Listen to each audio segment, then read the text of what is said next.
유엔 연설은 각국의 국격과 외교 정책 방향을 가늠할 수 있는 자료입니다. 남북미의 유엔 연설을 통해서 남북미 관계를 정리해 보겠습니다. Pursue the complete denuclearization of the Korean Peninsula.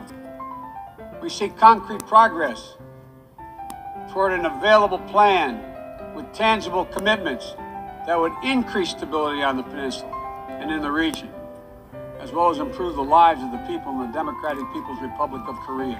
조 바이든 미 대통령은 2021년 9월 21일 유엔 총회 연설에서 북핵 문제에 대한 대화와 외교를 통한 해결 기조를 재확인했습니다. 남북미 3자 또는 남북미 중 4자가 모여 한반도에서의 전쟁이 종료되었음을 함께 선언하길 제안합니다.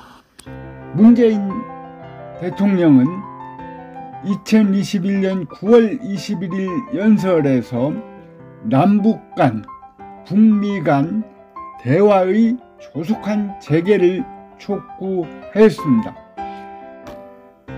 작년에 이어 올해에도 종전선언을 제안했습니다.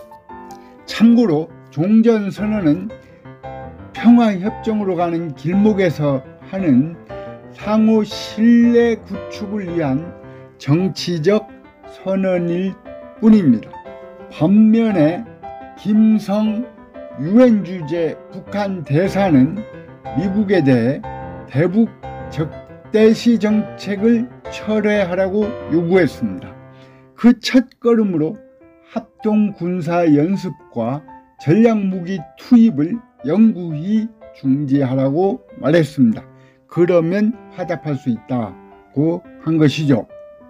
이는 남한과 미국이 대북 적대시 정책을 철회해야 대화할 수 있다는 북한의 외교적 입장을 재천명한 것입니다.